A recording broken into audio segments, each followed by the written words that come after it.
يا أيها الناس اعبدوا ربكم الذي خلقكم من نفس واحدة وخلق منها زوجها وبث منهما رجالا كثيرا ونساء واتقوا الله الذي تساءلون به والأرحام إن الله كان عليكم رقيبا يا أيها الذين آمنوا اتقوا الله وقولوا قولا سديدا يصلح لكم أعمالكم ويغفر لكم ذنوبكم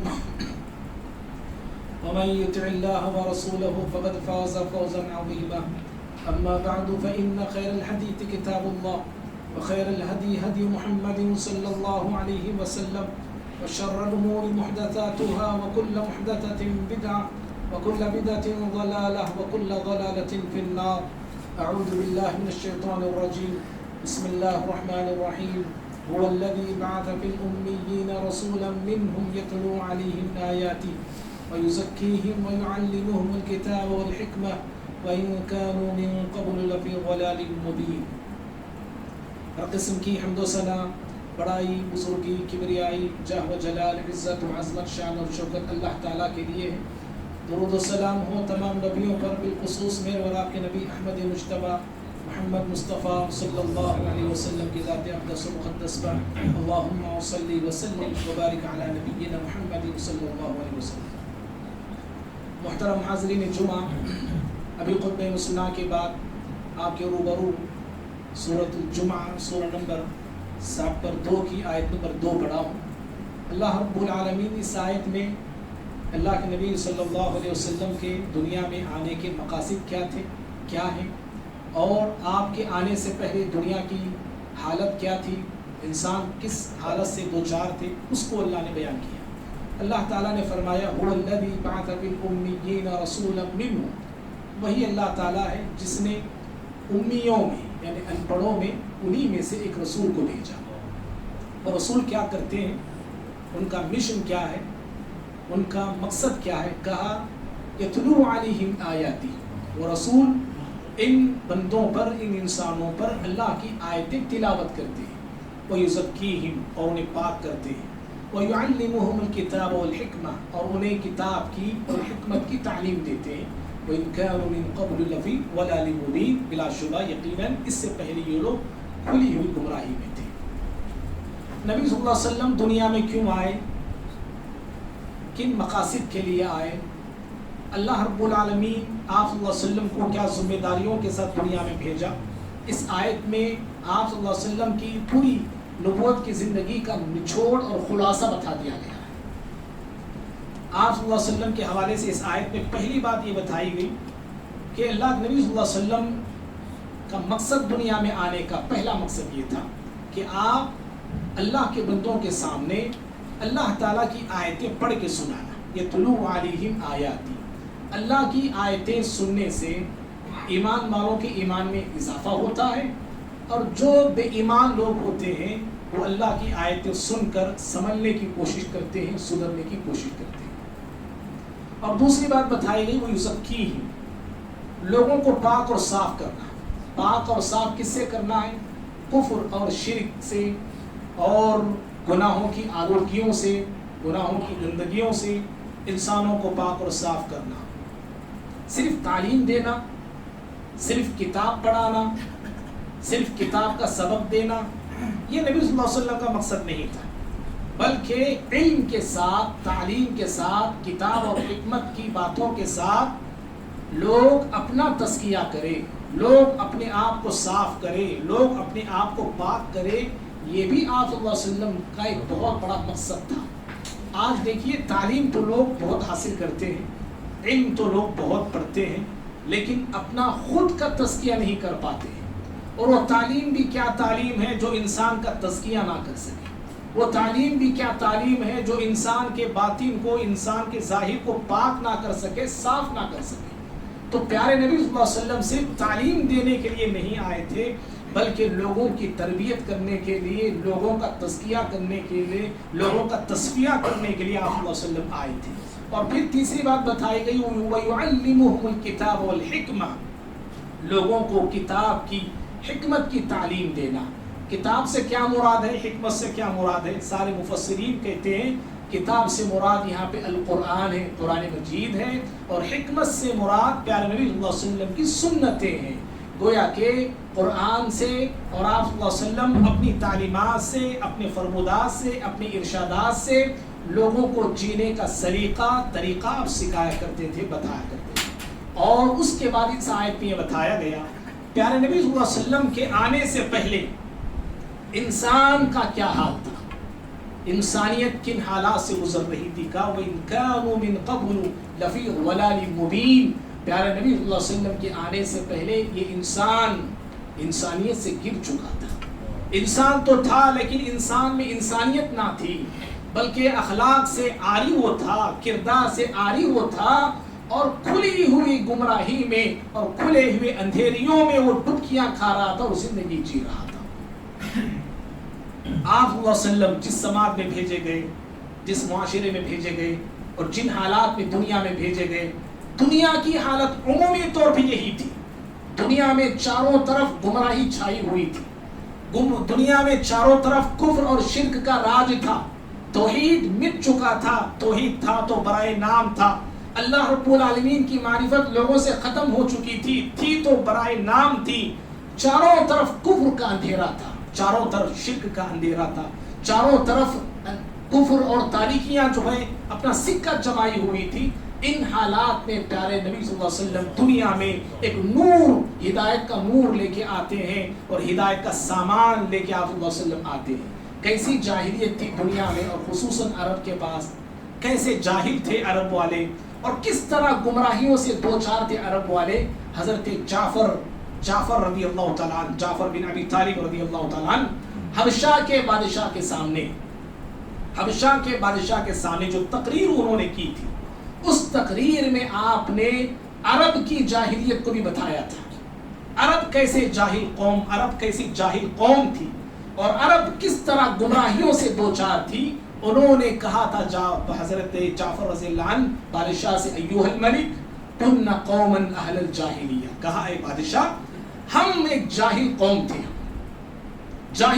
تھے، جہالت کی اندھیریوں میں ہم جی رہے تھے، نعبد الاصنام، ہم وہ قوم تھے جو ہمارا ایک خدا نہیں تھا بلکہ انیک ہمارے خدا تھے، جتنے بت اتنے ہمارے خدا تھے، ونأکل المیت، اور ایسے ہم بھکڑ تھے، مردار کو بھی ہم چھوڑا نہیں کرتے تھے، مردار بھی ہم کھا لیا کرتے تھے، ونأتی الفواحش، اور کوئی گناہ ایسا نہیں تھا جس کو ہم کرتے نہ تھے، سر عام گناہوں میں ہم جیتے تھے، سر عام ہم گناہ کرتے تھے، ہر فحش کام کے پاس ہم خود جایا کرتے تھے، وَنَقْطَعُ الْأَرْحَامَ، رشتے ناتوں کو توڑنا تو ہمارا کام تھا، رشتے ناتے بہت آسانی سے ہم توڑتے تھے، ہمارے جو پڑوس تھے، ہمارے جو اڑوس تھے، ہمارے جو آمنے سامنے کے لوگ تھے، سارے لوگ ہم سے پریشان تھے، ہم سے دوسرے پریشان، دوسروں سے ہم پریشان، اس طرح کی زندگی ہماری تھی۔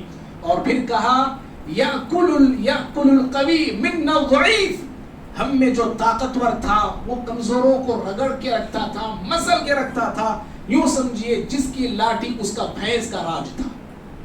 پھر انہوں نے کہا فَكُنَّ عَلَى ذَلِكَ، ہم اسی حالت میں زندگی جی رہے تھے، یہی ہماری زندگی کا روٹین تھا، یہی ہماری عادت تھی، یہی بتوں کی پرستش تھی، یہی مردار کو کھانا تھا، یہی رشتے ناتوں کو توڑنا تھا، لوگوں پہ ظلم اور ستم ڈھانا تھا، اسی طرح کی زندگی کی گاڑی ہماری چل رہی تھی، حتی بعث اللہ الینا رسولا منا، یہاں تک کہ اللہ رب العالمین ہم میں سے ایک رسول کو پیدا کرتا ہے، ہم میں سے ایک رسول کو مبعوث کرتا ہے، اور وہ رسول نعرف نسبہ، ہم اس کا نسب جانتے ہیں، بڑے اعلیٰ نسب والا وہ، بڑے اعلیٰ خاندان کا وہ نبی ہے، وہ رسول ہے وہ، اور اس کے اخلاق، اس کا کردار، اس کے کیریکٹر کی سارے مکے والے گواہی دیتے ہیں۔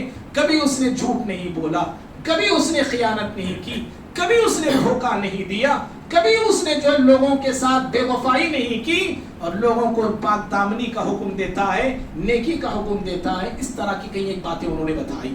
بھائیوں، ان کی اس تقریر سے میں اور آپ اندازہ لگا سکتے ہیں عرب کس طرح کی جہالت سے دوچار تھے اور کس طرح کی گمراہیوں میں وہ زندگی جی رہے تھے۔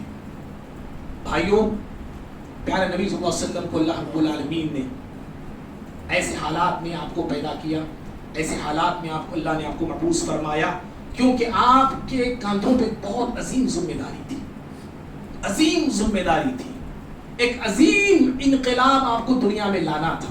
لوگ تھے، انسان تھے، جیسا ہم نے شروع میں کہا انسانیت تو دم توڑ چکی تھی، انسانوں کو پھر سے انسان بنانا تھا، انسانوں کو اثر نو پھر سے تعمیر کرنا تھا۔ اس کے لیے پیارے نبی صلی اللہ علیہ وسلم کو اللہ نے بہت ساری خصوصیتوں سے نوازا، خوبیوں سے نوازا، اعلیٰ صفات سے نوازا، بلند اخلاق سے نوازا، کیونکہ کام عظیم تھا، ذمہ داری بہت عظیم تھی۔ اسی لیے اللہ نے آپ کے اندر عظیم عظیم اوصاف کو اور خوبیوں کو اور خصوصیتوں کو اللہ نے آپ کے اندر پیدا کیا۔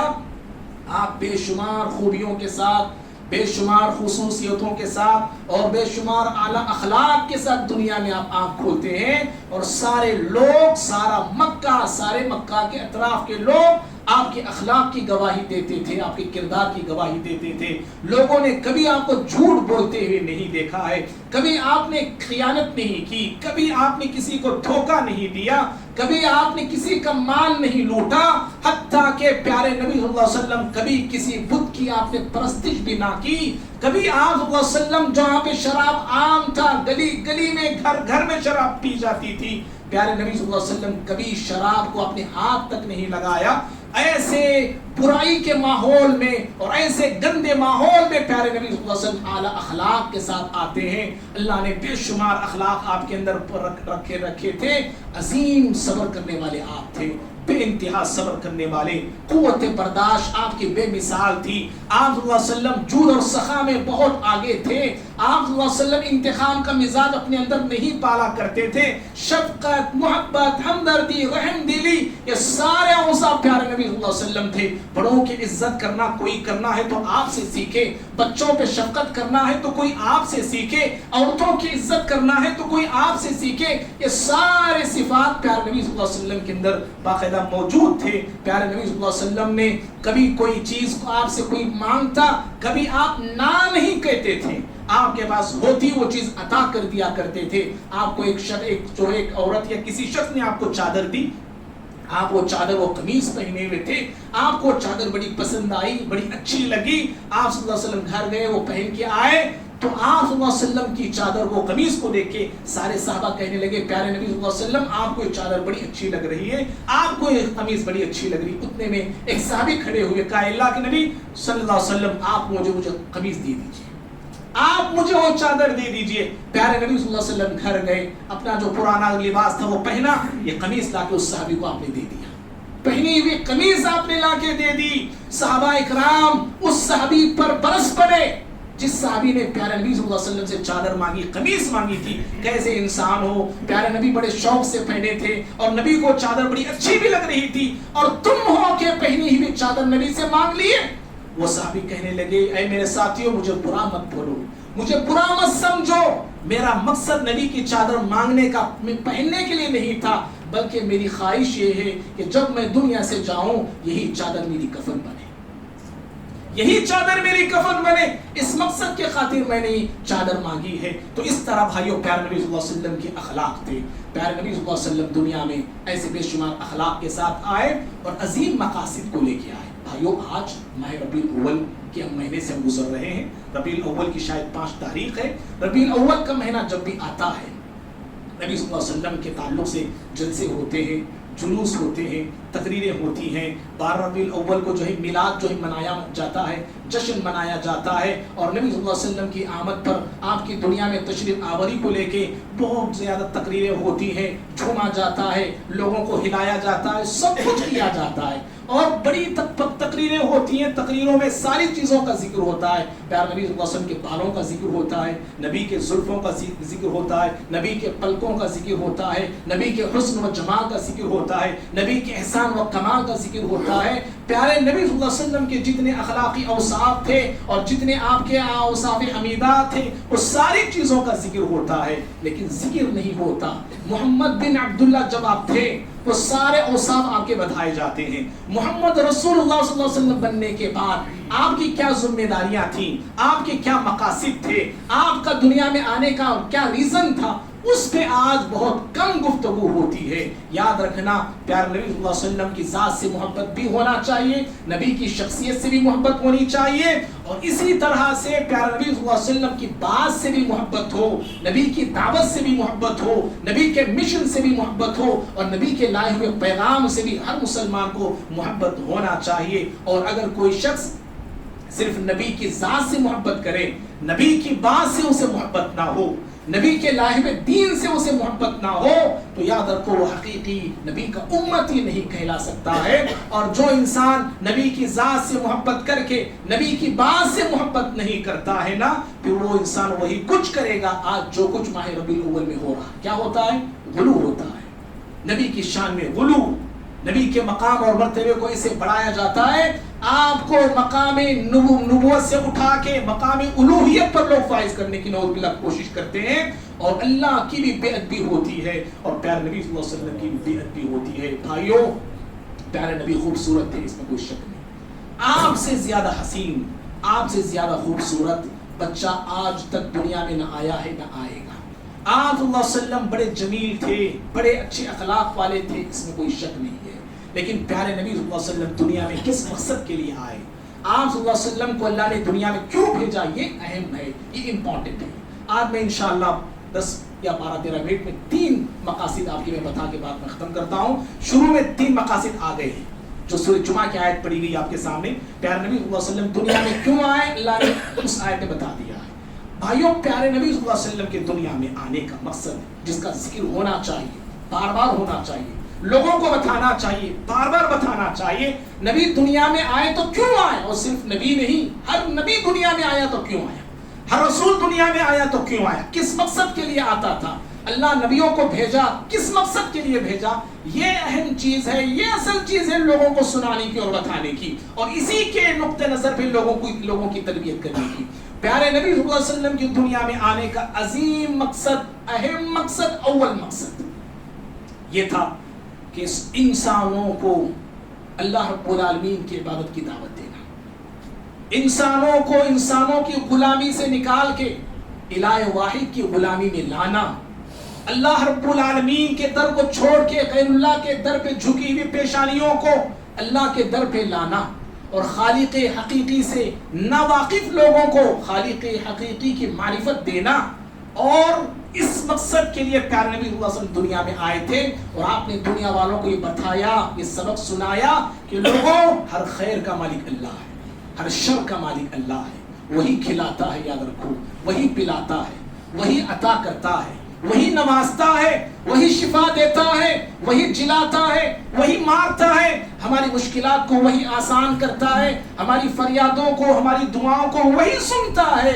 اس طرح پیارے نبی صلی اللہ علیہ وسلم اور آپ سے پہلے تمام انبیاء کرام کی دعوت یہی تھی اور یہی پیغام تھا۔ اللہ نے کہا سورۃ النحل میں سورۃ السودا میں آیت 36 میں وَلَقَدْ بَعَثْنَا فِي كُلِّ أُمَّةٍ رَسُولًا أَنِ اعْبُدُوا اللَّهَ، ہر نبی، ہر رسول جس کو اللہ نے ان کی امت میں بھیجا، ہر نبی اور رسول کہا کرتے تھے لوگوں اللہ ہی کی عبادت کرو۔ اور نبی پیارے نبی صلی اللہ علیہ وسلم مکہ میں صفا کی پہاڑی پہ کھڑے ہو گئے، اور کھڑے ہو کے مکے والوں سے مخاطب ہو کے کہا یا ایھا الناس قولوا لا الہ الا اللہ تفلحوا، اے لوگوں اس بات کی گواہی دو، اس بات کا اقرار کرو، اس بات کا اعلان کرو کہ اللہ کے سوا کوئی معبود حقیقی نہیں ہے، وہی معبود حقیقی ہے، وہی ہمارا خالق ہے، وہی ہمارا رازق ہے، وہی ہمارا حاکم ہے، اس بات کا اقرار کرو، تفلحوا، دنیا میں بھی کامیاب ہو جاؤ گے، آخرت میں بھی کامیاب ہو جاؤ گے، دنیا بھی تمہاری ہوگی،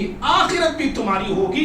پیارے نبی صلی اللہ علیہ وسلم نے اس بات کی طرف لوگوں کو دعوت دی، اور بھائیو جب آپ صلی اللہ علیہ وسلم اللہ رب العالمین کی عبادت کی لوگوں کو دعوت دی اور بلایا تو سارے مکے والے آپ کے دشمن ہوئے، جو زبانیں آپ کی تعریف کرتی تھی وہی زبانیں آپ کی برائیاں بیان کرنے لگی، اور آپ صلی اللہ علیہ وسلم کو اس دعوت توحید سے روکنے کے لیے مکے والوں نے ایڑی چوٹی کا زور لگایا، ساری کوششیں کر ڈالی۔ پیارے نبی صلی اللہ علیہ وسلم کو انہوں نے ڈرایا لیکن آپ ڈرے نہیں، آپ کو بہکایا لیکن آپ بہکے نہیں، آپ کو جھکانے کی کوشش کی، آپ جھکے نہیں، آپ کو خریدنے کی کوشش کی، آپ بکے نہیں اللہ تعالیٰ کی توحید کے سامنے۔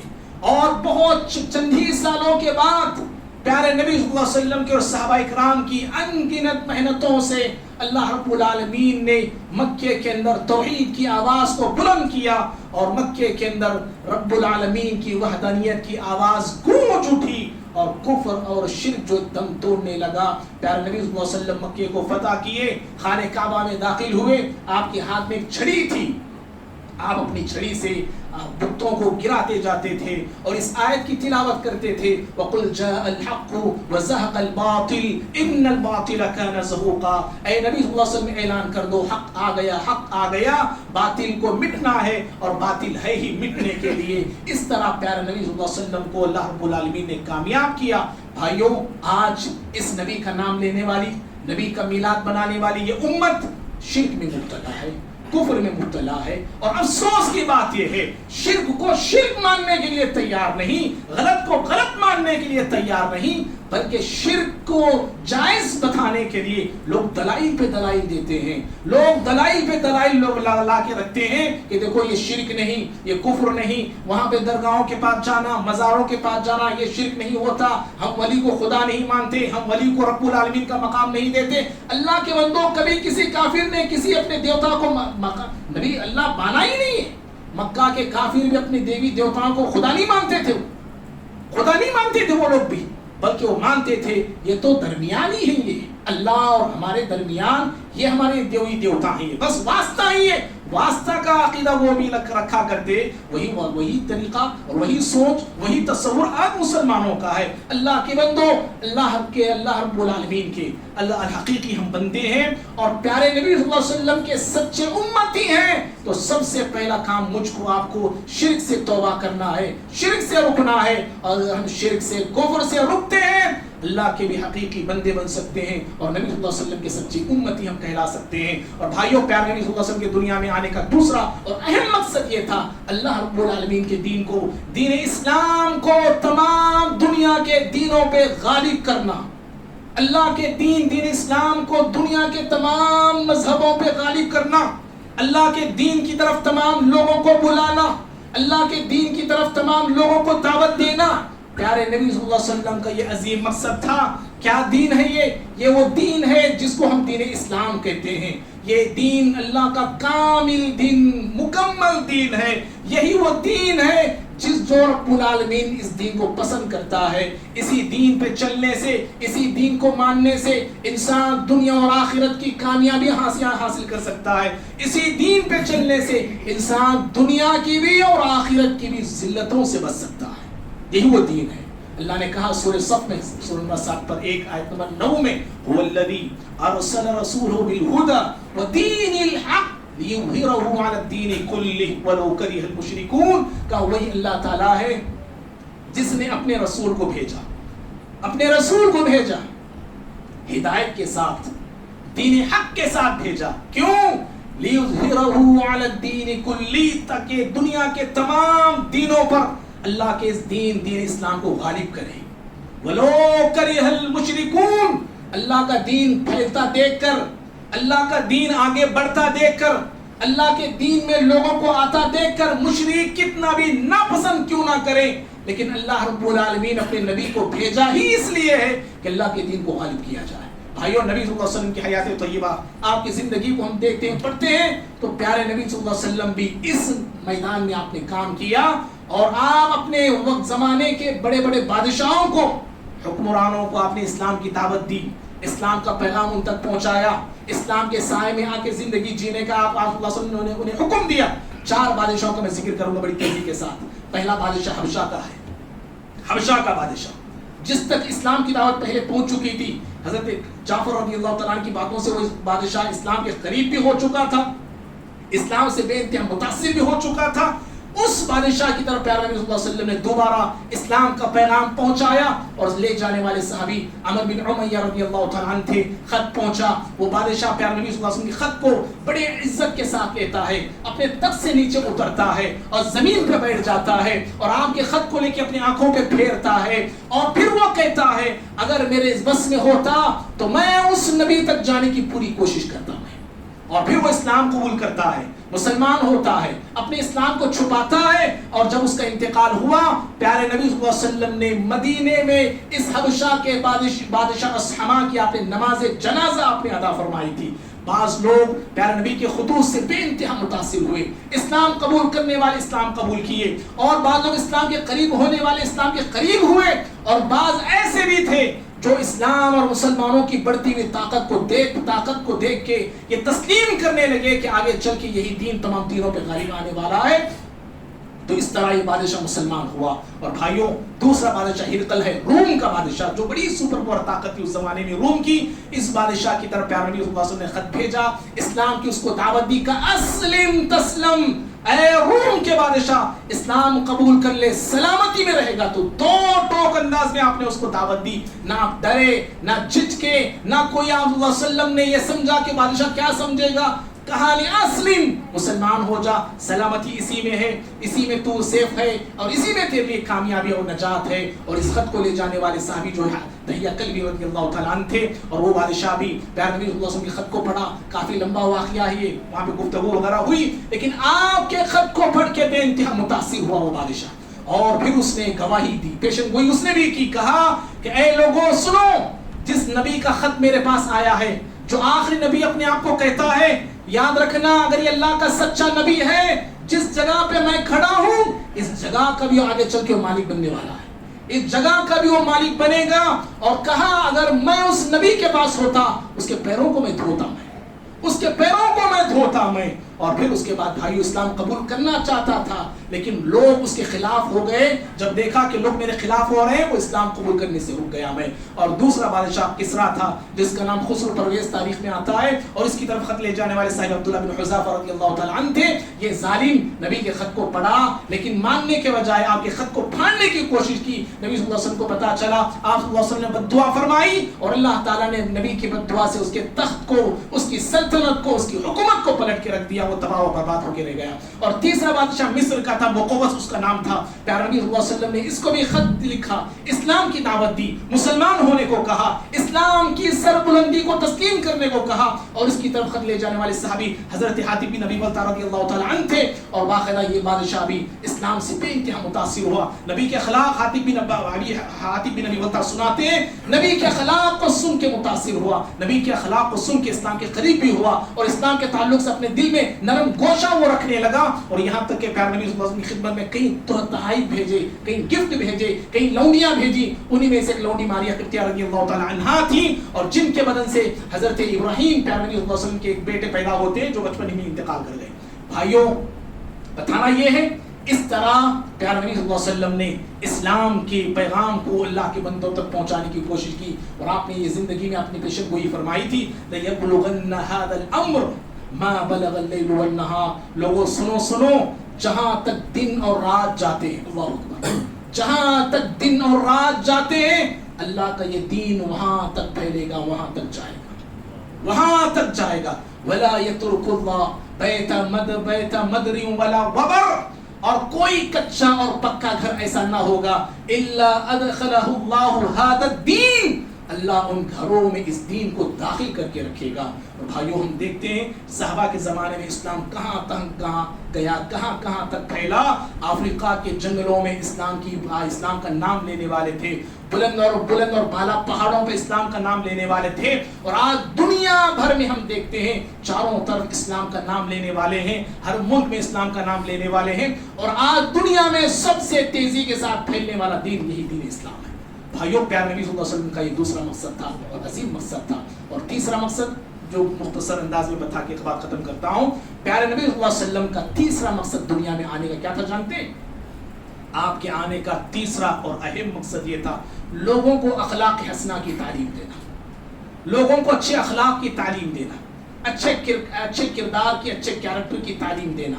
اچھے گفتار کی آپ صلی اللہ علیہ وسلم تعلیم دینے کے لیے دنیا میں آئے تھے. اور بھائیو جس سماج میں جس معاشرے میں پیارے نبی صلی اللہ علیہ وسلم آئے اور آپ صلی اللہ علیہ وسلم جو ہے آنکھیں کھولی اور آپ صلی اللہ علیہ وسلم جہاں پروان چلے جانتے ہیں وہ معاشرہ اخلاق سے بالکل عاری تھا. اخلاق نام کی ان میں کوئی چیز تھی ہی نہیں. بے اخلاقی بد اخلاقی ان کے اندر کوٹ کے بھری ہوئی تھی. بڑوں کا بچوں کے تعلق سے کوئی ان کے اندر شفقت عزت محبت ان کے اندر باقی نہ تھی. پڑوسیوں کا رشتہ داروں کا پاس اور لحاظ ان کے اندر نہ تھا. کوئی اخلاق نام کی چیز ان کے اندر مروت نام کی چیز نہیں تھی. ایسے ماحول میں پیارے نبی صلی اللہ علیہ وسلم دنیا میں آئے اور آپ صلی اللہ علیہ وسلم دنیا میں آنے کا مقصد ہی اخلاق بتایا. لوگوں میرے دنیا میں آنے کا مقصد کیا جانتے ہیں؟ ابو داؤد کی حدیث آپ نے کہا انما بعثت لاتمم مکارم الاخلاق. اللہ نے مجھ کو بھیجا ہی اس لیے ہے کہ میں تمہیں اخلاق کی مکمل تعلیمات سے آراستہ کروں. سارے اخلاقی تعلیمات سے تمہیں آراستہ کروں. اس لیے اللہ تعالیٰ نے مجھے دنیا میں بھیجا ہے. اور بھائیو پیارے نبی صلی اللہ علیہ وسلم کے اخلاق کیسے تھے ہم میں سے ہر مسلمان جانتا ہے. صحابہ کے اخلاق کیسے تھے ہم میں سے ہر مسلمان جانتا ہے. نبی کے صحابہ کے اخلاق کے حوالے سے دشمنوں نے گواہی دی, غیروں نے گواہی دی. اور اسلام جو نبی کے صحابہ کے زمانے میں بڑی تیزی کے ساتھ دنیا کے کونے کونے میں پھیلتا گیا, ان میں سب سے اہم رول سب سے اہم کردار پیارے نبی صلی اللہ علیہ وسلم کے اور صحابہ کرام کے اخلاقی تھے. کیریکٹر تھی, کیا کیریکٹر تھے, کردار تھے. اور بھائیو یاد رکھنا اخلاق میری آپ کی قیمت ہے. یاد رکھنا اخلاق میری آپ کی پہچان ہے. اخلاق میرا آپ کا وزن ہے. میری آپ کی قیمت معاشرے میں کیا ہے؟ میری عبادت سے پتہ نہیں چلے گا. میری عبادت میرے حد تک ہے, آپ کی نماز آپ کی حد تک ہے, آپ کا روزہ آپ کی حد تک ہے, آپ کا حج آپ کی حد تک ہے. لیکن میرا معاشرے میں وزن کیا ہے, مقام کیا ہے, حیثیت کیا ہے, میرے آپ کے اخلاق بتاتے ہیں. میرا آپ کا کردار بتاتا ہے. نمازی میں نمازی ہوں, میرے گھر والے گواہی دیں گے, مسجد والے گواہی دیں گے, لوگ نمازی بول کے. لیکن میرے اخلاق کی گواہی کافر بھی دے گا, میرے اخلاق کی گواہی مشرک بھی دے گا. اس لیے میرے آپ کے اخلاق یاد رکھو میری آپ کی پہچان ہے اور میرا آپ کا وزن ہے. اور یاد رکھنا اخلاق یہ انسان اور حیوان میں فرق کرنے والی چیز ہے. اللہ نے جانوروں کو حیوانوں کو پیدا کیا بے اخلاق کے, ان میں اخلاق نہیں. شیر کے پاس آپ جا کے رحم کر بولے تو رحم کرے گا وہ؟ اللہ نے اس کے اندر چیرنا پھاڑنا ہی رکھا ہے. وہ چیرنا جانتا ہے, وہ پھاڑنا جانتا ہے, وہ نوچنا جانتا ہے وہ. اور سانپ کے پاس جا کے رحم کی درخواست کرے نہ بھیجا ہے. یہ سانپ کا کام ڈسنا ہے, کاٹنا ہے, اس کا یہی کام ہے. لیکن اللہ رب العالمین نے انسان کو اخلاق کے اوصاف سے پیدا کیا ہے. انسان اور جانوروں میں فرق کرنے والی بنیادی چیز اخلاق ہے. اسی لیے اگر ہم نبی کے سچے امتی ہیں, نبی کے اخلاق کو اپنانے کی ضرورت ہے, نبی کے کردار کو اپنانے کی ضرورت ہے. مجھ میں آپ میں اخلاق ہے کہ نہیں؟ میں اور آپ اخلاق والے ہیں یا نہیں؟ کیسے معلوم کریں گے جی؟ معلوم کرنے کا طریقہ کیا ہے؟ میں اخلاق والا ہوں, آپ اخلاق والے ہیں, کیسے ہم معلوم کریں گے؟ بات نہیں ہے بتانے کے لیے. اللہ نے موقع دیا تو کبھی انشاءاللہ اس پہ بھی ہم گفتگو کریں گے. پیارے نبی صلی اللہ علیہ وسلم کا یہ آنے کی یہ مقاصد ہیں. بھائیو آخری بات ہے میری اس خطبے کی, نبی صلی اللہ علیہ وسلم کا مقصد, نبی کا مقصد ہمارا مقصد ہونا چاہیے نا, ہونا چاہیے نا. نبی کا کیا مقصد ہے؟ نبی کو ماننے والے, نبی کی پیروی کرنے والوں کا بھی وہی مقصد ہونا چاہیے. نبی کا مشن کیا تھا؟ نبی کو ماننے والوں کا بھی وہی مشن ہونا چاہیے. ٹھیک ہے نا؟ نبی کا گول کیا تھا؟ نبی کو ماننے والوں کا بھی وہی گول ہونا چاہیے. بات سمجھ میں آ رہی ہے آپ لوگوں کو؟ نبی کا مقصد ہمارا مقصد, نبی کا مشن ہمارا مشن, نبی کا گول ہمارا گول, نبی کا ٹارگٹ ہمارا ٹارگٹ, نبی کا ہدف ہمارا ہدف ہونا چاہیے. لیکن کیا بتائیے, میں اور آپ اس پہ کام کر رہے ہیں؟ نبی کے مقصد کو ہم نے اپنا مقصد سمجھا ہے, نبی کے گول کو ہم نے اپنا گول مانا ہے, نبی کے ہدف کو کیا ہم نے اپنا ہدف مانا ہے؟ کیا اس پہ ہم کام کر رہے ہیں؟ اس پہ ہم پورے اترنے کی کوشش کر رہے ہیں؟ ہرگز نہیں. معاف کرنا, کہنے والا بھی کیا, سننے والے بھی کیا, الا ماشاءاللہ اللہ کے بندے ہیں ایسے کام کر رہے ہیں, کرنے والے کر رہے ہیں. بھائیو ہر ایک کا یہ مقصد ہونا چاہیے. نبی کس مقصد کے لیے آئے تو میں اپنا مقصد بناؤں گا. اب نبی نہیں رہے دنیا میں, آپ چلے گئے, لیکن آپ وہ مقصد ہمیں دے کے گئے ہیں, وہ روح ہمیں دے کے گئے ہیں, وہ میدان ہم کو سونپ کے گئے ہیں. اس میدان میں کام کرنے کی ذمہ داری ہماری ہے. اسی لیے اللہ نے اشارہ کیا, کنتم خیر امۃ اخرجت للناس تأمرون بالمعروف وتنهون عن المنکر وتؤمنون باللہ. اللہ سے دعا کرتے ہیں اللہ رب العالمین مجھے بھی آپ کو بھی ہم سبھی کو پیارے نبی صلی اللہ علیہ وسلم کے مقاصد کو جاننے والے پہچاننے والے بنائے. اللہ رب العالمین مجھے آپ کو نبی صلی اللہ علیہ وسلم کے مقاصد کو اپنا مقصد سمجھنے والے بنائے. اللہ رب العالمین ہم تمام کو توحید پہ قائم اور دائم رکھے. اللہ رب العالمین اللہ کے دین کی طرف ہمیں لوگوں کو دعوت دینے والے اخلاق سے کردار سے کیریکٹر سے اچھی گفتار سے اچھے کردار سے دعوت دینے والے بنائے. اللہ رب العالمین ہم تمام کو صاحب اخلاق بنائے, اچھے کردار کے مالک بنائے. اللہ رب تعالی ہم تمام کی گناہوں کو خطاؤں کو معاف فرمائے. ہمارے جو مسلمان شرک میں مبتلا ہیں بدعات میں مبتلا ہیں اللہ انہیں توحید کی سمجھ عطا فرمائے, سنت کی طرف انہیں آنے کی اللہ توفیق عطا فرمائے. اللہ رب العالمین ہم تمام پر دنیا و آخرت میں رحم فرمائے اور اہل غزہ کے رب العالمین مدد فرمائے. ہندوستان کے حالات اللہ رب العالمین بہتر سے بہتر بنائے. اچھے حکمران اللہ تعالی ہم مسلمانوں کو عطا کرے.